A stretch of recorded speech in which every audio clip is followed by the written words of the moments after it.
A diplomatic conflict between Spain and Belgium has broken out. The reason?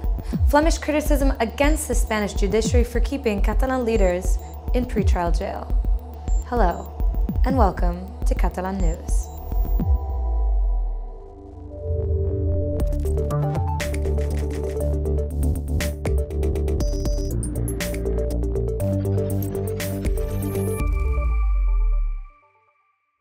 Spain is incapable of complying with conditions to be part of a democratic Europe. These remarks, made by the Flemish Parliament Speaker, have prompted Madrid to withdraw the diplomatic status from the Flanders delegate in Spain.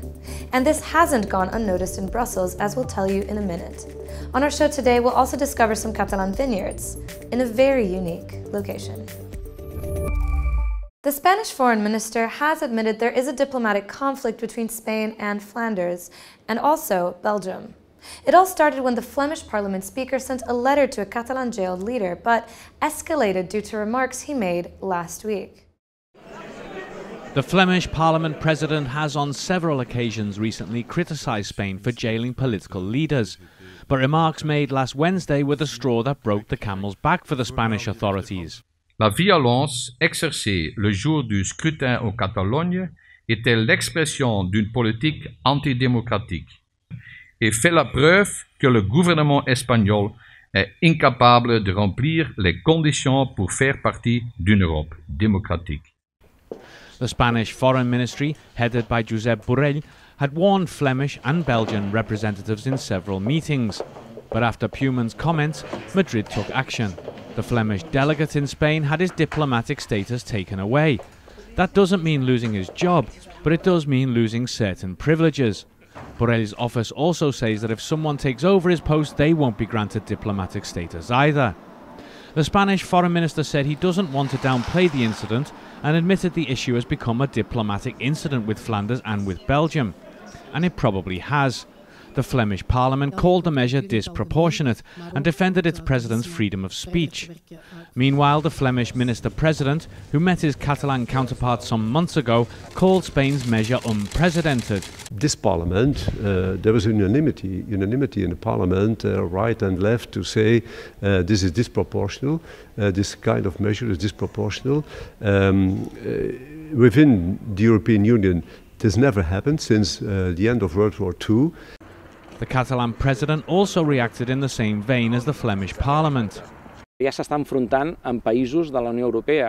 Em sembla inconcebible el que ha fet el senyor Borrell. Em sembla que ja fins i tot, penso que ja Europa s'està adonant que el problema de la llibertat d'expressió no és un assumpte intern. Kim Torra is in Geneva, in Switzerland today, where this morning he met Marta Rovira, a former Catalan official who is charged with rebellion in Spain, but who took refuge in Switzerland to avoid the likelihood of being held in pre-trial prison. Torra was also expected to hold a conference in the Swiss city to ask for international mediation between Spain and Catalonia. Meanwhile, a member of Torra's cabinet was in Brussels today, Shakir El Homrani, the Labour minister.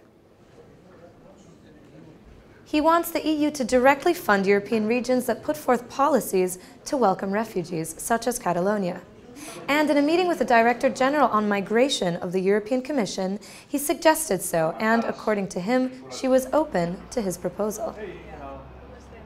La directora general ha compartit que la responsabilitat sobre l'acollida és dels territoris i que estan analitzant maneres de que aquests fons puguin arribar també directament als territoris. Holding an exact replica of a human heart in your hand is already possible, all with a 3D printer. Such replicas of organs can be seen at a fair called Industry on 3D printing, running until tomorrow in Barcelona. These kinds of items are useful to be more informed when performing surgery, say experts, as they contribute to making diagnoses.